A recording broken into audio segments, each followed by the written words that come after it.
नाज़रीन, उर्दू खबरनामे में आपका खैर मक़दम है। मैं हूँ ज़ीशान अहमद। अब नज़र डालते हैं सबसे पहले आज की अहम सुर्खियों पर। रूस के सदर व्लादिमीर पुतिन 2 रोज़ा दौरे पर आज पहुंचेंगे नई दिल्ली। पुतिन पीएम मोदी के साथ करेंगे 2 तरफा मुलाकात। पुतिन कल भारत रूस सालाना चोटी कॉन्फ्रेंस में करेंगे शिरकत।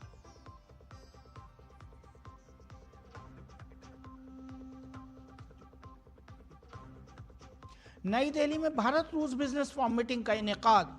रूस के सदारती एग्जीक्यूटिव ऑफिस के डिप्टी चीफ ऑफ स्टाफ ने कहा, भारत दुनिया की सबसे तेजी से तरक्की करने वाली मईशत।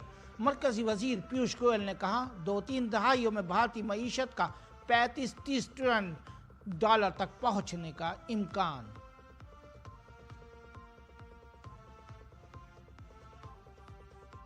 पार्लियामेंट के दोनों ऐवानों में काम कुछ उसलूबी से जारी। लोकसभा में हेल्थ सिक्योरिटी से नेशनल सिक्योरिटी सेस बिल 2025 पर बहस शुरू। वन नेशन वन इलेक्शन पर जेपीसी की एक अहम मीटिंग पार्लियामेंट के अहाते में जारी।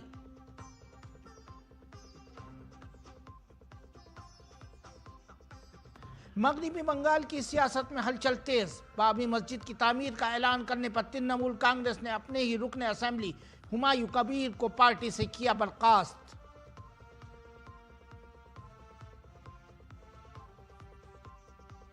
माशी महाज पर भारत के लिए अच्छी खबर। रेटिंग एजेंसी फिच और S&P ग्लोबल रेटिंग एजेंसी ने माली साल 2025-26 के लिए मुल्क की जीडीपी में इजाफे की पेशगोई की।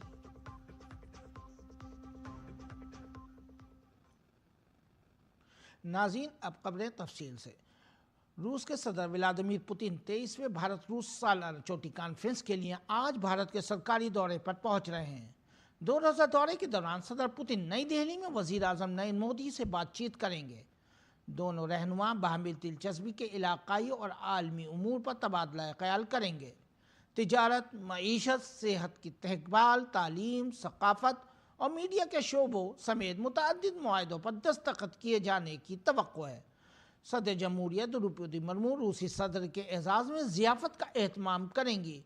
ये दौरा भारत और रूसी क़यादत को 2 तरफ़ा ताल्लुकात में पेशरफ़ का जायज़ा लेने और ख़ुसूसी स्ट्रेटेजिक शराकत दारी को मजबूत करने का मौका फराहम करेगा। सालाना चोटी कॉन्फ्रेंस भारत और रूस के दरमियान स्ट्रेटेजिक शराकत दारी में सबसे ज़्यादा इदारा जाती डायलॉग मैकेनिज़्म है। काबिल ज़िक्र है कि रूस तवील अरसे से भारत का तजुर्बेकार साथी रहा है। भारत और रूस के ताल्लुकात की तरक्की भारत की खारजा पॉलिसी का एक अहम सुतून भी है। रूसी सदर व्लादिमीर पुतिन भारत के 2 रोज़ा दौरे पर आज नई दिल्ली पहुंचेंगे। दरियासना नई दिल्ली में इंडिया रूस बिजनेस फोरम से खिताब करते हुए रूस के सदारती एग्जीक्यूटिव ऑफिस के deputy chief of staff Maxim ऑर्केशन ने भारत को दुनिया की सबसे तेजी से तरक्की करने वाली मईशत करार दिया। भारत की औसत तरक्की 8% रही है। मैक्सिम ऑर्केशन ने यह भी कहा कि हमारी 2 तरफा तिजारत जल्द ही $70 बिलियन तक पहुंच जाएगी। दोनों ममालिक 2030 तक $100 बिलियन का हदफ हासिल कर लेंगे। We see what significant results the Indian economy achieved over the recent years, becoming the most quickly growing economy of the world. The figures speak for themselves. Average annual growth of GDP over the recent 5 years is exceeding 8%. Understand that the current speed of development became possible through targeted policy of the government of India, headed by Prime Minister Narendra Modi. India is a significant player in global trade and is part of the group of the largest international exporters of products and services. India achieved significant, meaningful results in industrial and technological spheres and is, for instance, the leading vaccine generics producer in the world. Bharat रूस business forum से खिताब करते हुए मरकजी वजीर पीयूष गोयल ने कहा, हमारी मईशत अगले 2 से 3 दहाइयों में $1 ट्रिलियन से बढ़कर हमें $35 ट्रिलियन हो जाएगी। ये एक बड़ा और चैलेंजिंग हदफ है, लेकिन हमें यकीन है कि हम इसे हासिल कर सकते हैं। आज हम दुनिया की सबसे बड़ी 5 मईशतों में शामिल हैं और हम जल्द ही इक़्तिसादी ताकत के एतबार से तीसरी बड़ी ताकत बन जाएंगे।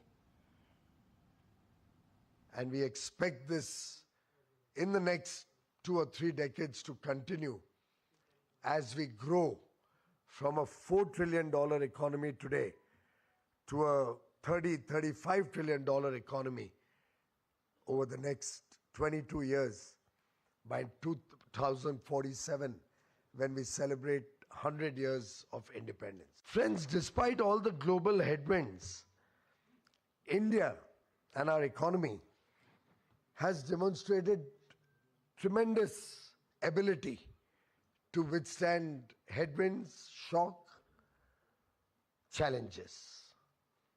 From a fragile 5 economy barely 11 years ago, we are today amongst the top 5 economies, soon to become the world's 3rd largest GDP. Parliament के सरमाई इजलास का आज चौथा दिन रहा। लोकसभा में आज वक्फा सवालात और वक्फा सिफर खुश उसलूबी से चलता रहा। मरकज़ी वज़ीर बराए नक़्ल व हम्ल और कौमी शाहराह के वज़ीर नितिन गडकरी ने लोकसभा में वक्फा सवालात के दौरान इलेक्ट्रिक गाड़ियों के फ़रोग़, तहफ़्फ़ुज़ और ज़ाब्ते से मुताल्लिक़ अरकान के सवालात के जवाबात दिए। उन्होंने कहा कि भारत की इलेक्ट्रिक गाड़ियों की मार्केट में तेज़ी से मांग बढ़ रही है। EV sales rates was faster than IC engines in 2024 and 2025. EV car increased by 20.8% and petrol and diesel by 4.2%. Two-wheeler EVs increased by 33% and petrol and diesel by 14%. There are three-wheelers EVs by 18% and petrol and diesel by 6%. Sir, in Karnataka, the EV growth is 16.6% and Bengaluru, it is 9.9%. Indian EV market potential is of 20 lakh crores by 2030. वज़ीर ख़ज़ाना निर्मला सीतारमन ने health security national security cess bill 2025 को मंजूरी के लिए लोकसभा में पेश किया है। लोकसभा में इस बिल को पेश करते हुए वज़ीर ख़ज़ाना ने कहा कि किसी भी ज़रूरी और रोज़मर्रा इस्तेमाल की अशिया पर कोई सेस नहीं होगा। सिर्फ तंबाकू की मसनूआत पर सेस लगेगा, जिसका एक हिस्सा रियासती हुकूमतों को भी मिलेगा। ये कोई एसेंशियल कमोडिटी के ऊपर सेस नहीं है। ये सिर्फ ऐसे एक डीमेरिट वस्तु और चीज है जैसे पान मसाला, जिसका खाने में हेल्थ के खतरा है।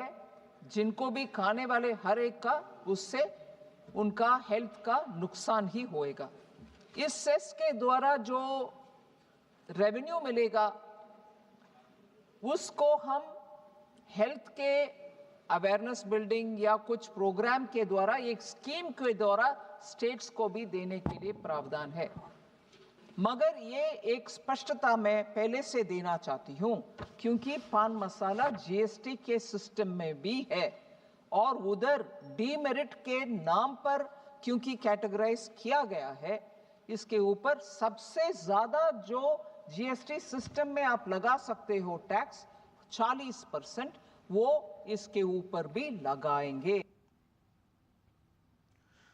अमेरिका से भारतीय शहरियों की मुल्क बदरी का मामला आज राज्यसभा में उठाया गया। मुतअद्दिद तलबा की मुल्क बदरी के बारे में एक सवाल के जवाब में वज़ीर ख़ारजा एस जयशंकर ने कहा, हमने कई तलबा के मामलात में मुदाखलत की है और उन्हें मदद भी फराहम की है। हम अमरीकी आला हुक्काम के साथ अब भी मुसलसल राब्ते में हैं। Consulates and embassy intervened where possible, and we have tried to get the American system to understand that minor offenses should not be a reason for such action. However, I also want to say, sir, that the issuance of visa is a sovereign right of a government. Now, in the case of the United States, the U.S. government has taken a view. In fact, the latest announcement was yesterday they have taken a view that every visa adjudication is a national security decision. So they reserve the right to take a decision on a visa which is based on their assessment of the national security implication of a particular individual's position. वज़ीर ख़ारजा S Jaishankar ने America से deport किए गए भारतीय शहरियों के साथ गैर इंसानी सलूक पर बात करते हुए कहा कि भारतीय हुकूमत ने यह मामला अमेरिका के साथ उठाया है और उन्हें बताया है कि ख़वातीन और बच्चों के साथ किसी किस्म का गैर इंसानी सलूक नहीं होना चाहिए। We have very strongly taken up with the American side that this should not be applied to women and children. The initial flights after the Trump administration started vigorously deporting illegals had such cases. This was also something which was discussed in the last session of Parliament. But after our protest, to the best of our knowledge, sir, since February, as my answer says, we have not had a recurrence of that situation. One nation one election से मुतालिक bill पर मुश्तरका पार्लिमानी committee का अहम इजलास आज तलब किया गया है। पीपी चौधरी की सदारत में होने वाली इस मीटिंग में कमेटी के अराकीन माहिरीन के एक पैनल के साथ मजीद बातचीत करेंगे। काबिल ज़िक्र है कि मुश्तरका पार्लिमानी कमेटी की ये मीटिंग खास समझी जा रही है क्योंकि इस मीटिंग में नेशनल लॉ कमीशन और इलेक्शन कमीशन के मेंबरान वन नेशन वन इलेक्शन तजवीज़ की फीजिबिलिटी मुनसिफाना और आईनी एतबार से मुताल्लिक़ अपनी तजावीज़ पेश करेंगे।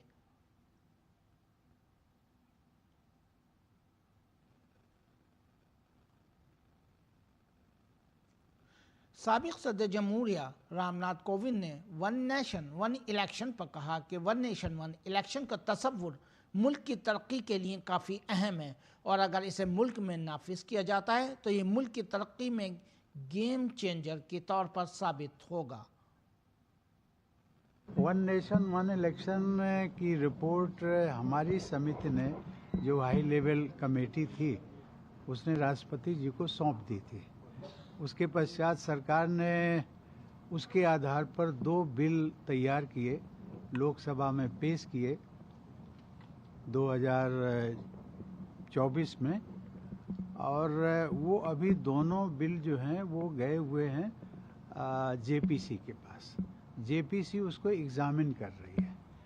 एक चीज़ मैं ज़रूर आपके माध्यम से सभी देशवासियों को कहना चाहूँगा कि अगर ये अवधारणा लागू हो जाती है देश में तो मुझे लगता है it will prove to be a game changer Bharat के विकास के लिए। भारत को 2026 की मियाद के लिए आलमी जमहूरियत की तंजीम इंटरनेशनल आइडिया की कौंसिल का सदर मुंतखब किया गया है। भारत के chief election commissioner Gyanesh Kumar ने ये ओहदा संभाल लिया है। इंटरनेशनल आइडिया जमहूरी अमल, इंतखाबी इस्लाहात, गुड गवर्नेंस और शफाफियत को फ़रोग़ देने के लिए दुनिया भर में बहुत से ममालिक के साथ काम करता है। भारत को ये जिम्मेदारी इसके शफाफ और काबिल एतमाद इंतखाबी निज़ाम की आलमी पहचान की बुनियाद पर मिली है। इस मौके पर अपनी तकरीर में चीफ इलेक्शन कमिश्नर ने कहा कि भारत दुनिया की सबसे बड़ी जमहूरियत है और आइन के तहत आज़ादाना और मुनसिफाना इंतखाबात का कामयाबी से इनेकाद करता है। भारत में 960 मिलियन से ज़्यादा रजिस्टर्ड वोटर्स हैं और 2024 के आम इंतखाबात दुनिया की सबसे बड़ी इंतखाबी मशक़ थी। भारत इंतखाबी नज़्म व नस्क़, तकनीकी इख्तिराआत और जमहूरी अक़दार को आगे बढ़ाने के लिए पूरी तरह पुरअज़्म है। अब ज्ञानेश कुमार माल्टा और मैक्सिको 2026 में इंटरनेशनल आइडिया की कौंसिल के नायब सदर के तौर पर काम करेंगे। भारत का रहने वाला हूँ, भारत की बात सुनाता हूँ। भारत जनतंत्र की जननी भी है और आज विश्व का सबसे बड़ा लोकतंत्र भी। विश्व के जाने माने 35 जनतांत्रिक देशों और 2 पर्यवेक्षक देशों की भागीदारी वाली इस प्रतिष्ठित संस्था इंटरनेशनल आइडिया के अध्यक्ष के रूप में आज भारत को देखकर भारत का हर नागरिक गौरवान्वित महसूस कर रहा है। भारत के मुख्य निर्वाचन आयुक्त के रूप में मैं ज्ञानेश कुमार भारत के सभी नागरिकों की तरफ से सभी देशों के प्रतिनिधियों का अभिनंदन करता हूं और इंटरनेशनल आइडिया के सदस्य देशों की परिषद की अध्यक्षता स्वीकार करता हूं। 9 रियासतों और 3 मरकज़ के ज़ेर इंतज़ाम इलाकों में वोटर लिस्टों की खुसूसी नज़रसानी मुहिम SIR जारी है। इलेक्शन कमीशन ने इतला दी है कि SIR के अमल के तहत अब तक 509 मिलियन से ज़्यादा गिनती फॉर्म तकसीम किए जा चुके हैं। 480 मिलियन से ज़्यादा फार्मों को डिजिटल किया गया है। इलेक्शन कमीशन के मुताबिक गोवा और लक्षद्वीप पहले नंबर पर थे, जिन्होंने 100% गिनती फार्म की तकसीम हासिल की। उत्तर प्रदेश में 154.2 मिलियन से ज़्यादा फार्म तकसीम किए गए और मगरबी बंगाल में 76.6 मिलियन से ज़्यादा। वहीं मध्य प्रदेश में 57.3 मिलियन से ज़्यादा और राजस्थान में 54.6 मिलियन से ज़्यादा फार्म तकसीम किए गए। इसके अलावा पुडुचेरी में 102 मिलियन से ज़्यादा गिनती के फार्म तकसीम किए गए। इलेक्शन कमीशन ने इस मुहिम का दूसरा मरहला 9 रियासतों और 3 मरकज़ के ज़ेर इंतज़ाम इलाकों में शुरू किया है, जो 4 दिसंबर तक जारी रहेगा।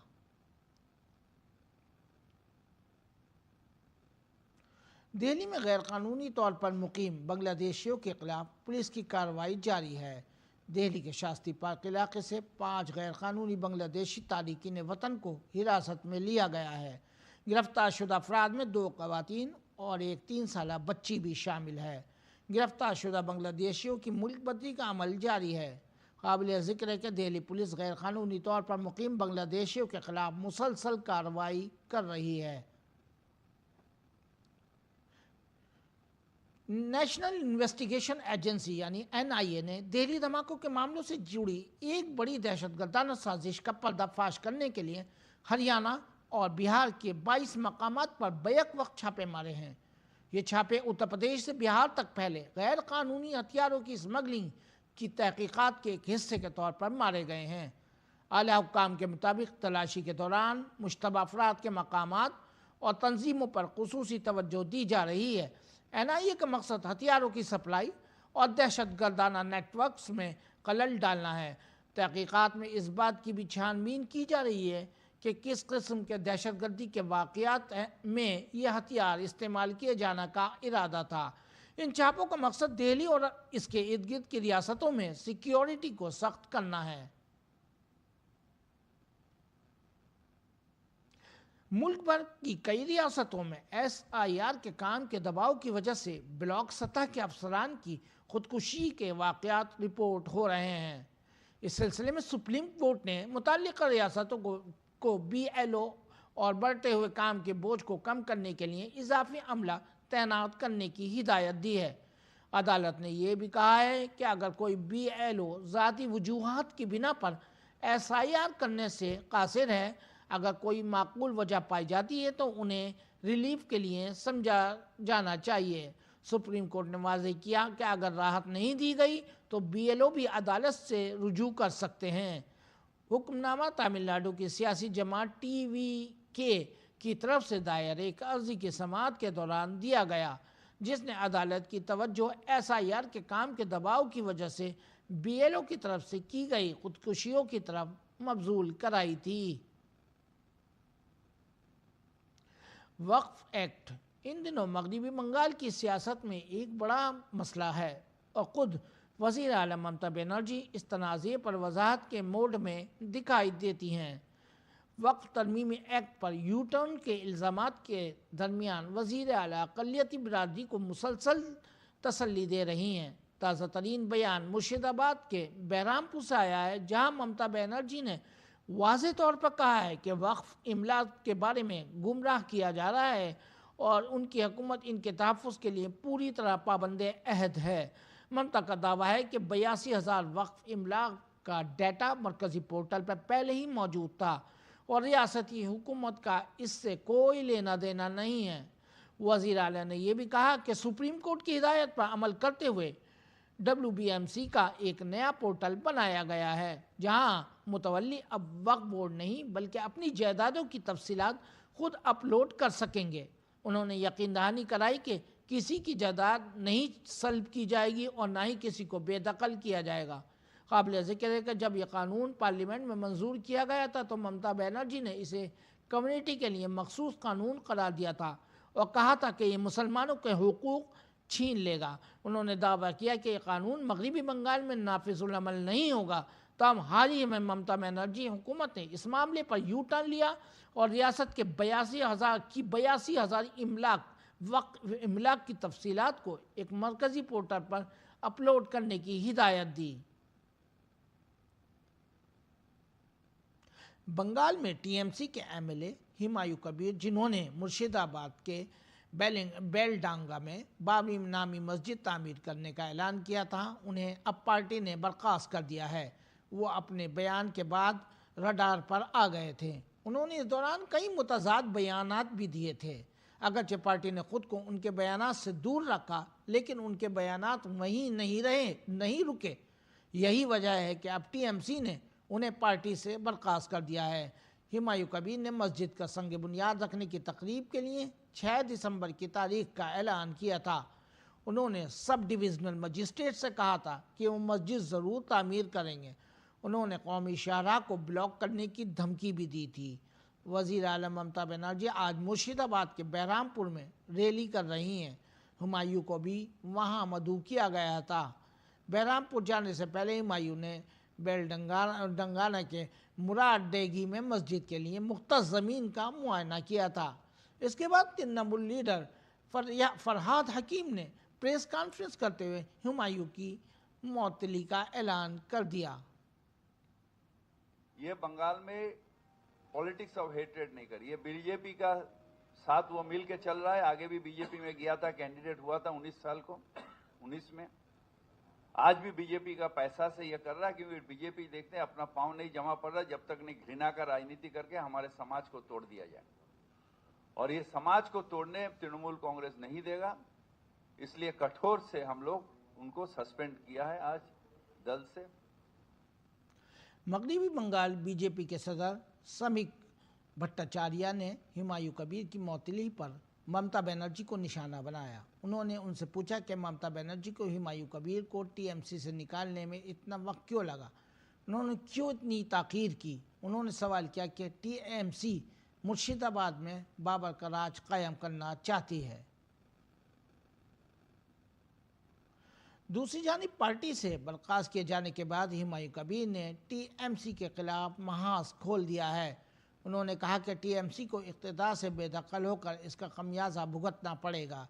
यही नहीं, हुमायूं ने 22 दिसंबर को नई पार्टी बनाने और 135 असेंबली सीटों पर इलेक्शन लड़ने का ऐलान भी कर दिया। उन्होंने कहा कि मस्जिद की तामीर से पीछे नहीं हटूंगा। अब बात करते हैं उत्तर प्रदेश में जारी काशी तमिल संगमम के चौथे एडिशन की खबरों की।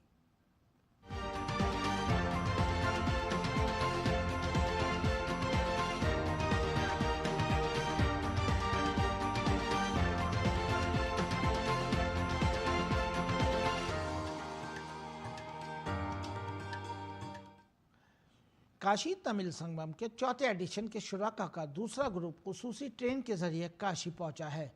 स्टेशन पर मकामी इंतजामिया और अवामी नुमाइंदों ने तमिलनाडु से आने वाले मेहमानों का शानदार रिवायती तौर पर इस्तकबाल किया। ढोल की थाप और इस्तकबाल की धुनों ने तमाम माहौल को खुशनुमा कर दिया। शानदार इस्तकबाल से तमाम शुराके की आंखों से आंसू छलकने लगे। ये लम्हा उनके लिए हमेशा यादगार रहेगा।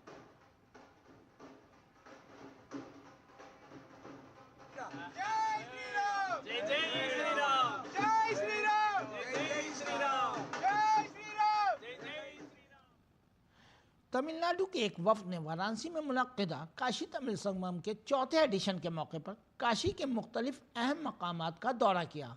हनुमान घाट, बनारस हिंदू यूनिवर्सिटी और तारीख सारनाथ में तमिल तलबा ने बौद्ध मजहब के अनमोल विरसे का मुशाहिदा किया।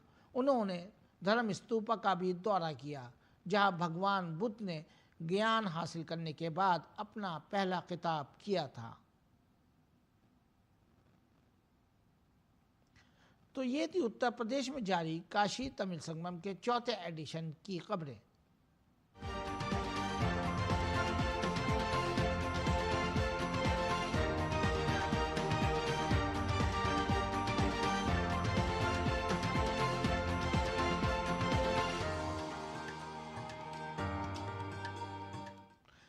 अमरीकी महसूलात के बावजूद भारतीय मईशत तेज़ी से आगे बढ़ रही है। फिच रेटिंग्स ने मौजूदा माली साल 2025-26 के लिए भारत की जीडीपी नमू की पेशगोई को बढ़ाकर 7.4% कर दिया है, जो पहले 6.9% थी।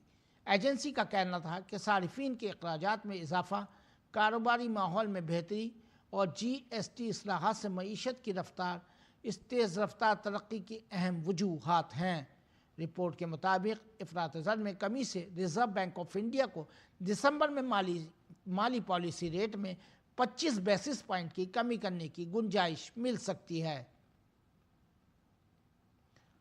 आलमी गैर यकीनी सूरत हाल और टैरिफ की जंग के बावजूद जिस रफ्तार से भारतीय मईशत तरक्की की तरफ बढ़ रही है, उस पर गौर करते हुए आलमी दर्जाबंदी एजेंसी ग्लोबल रेटिंग्स S&P ने तखमीना लगाया है कि आने वाले वर्षों में भारत की इक़्तिसादी तरक्की की शरह मजबूत रहेगी।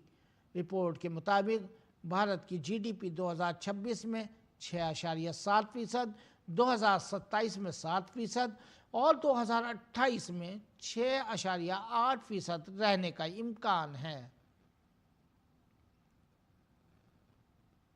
नाज़रीन, खबरनामे में बस इतना ही। अब हमें और हमारी पूरी टीम को दीजिए इजाज़त। आदाब।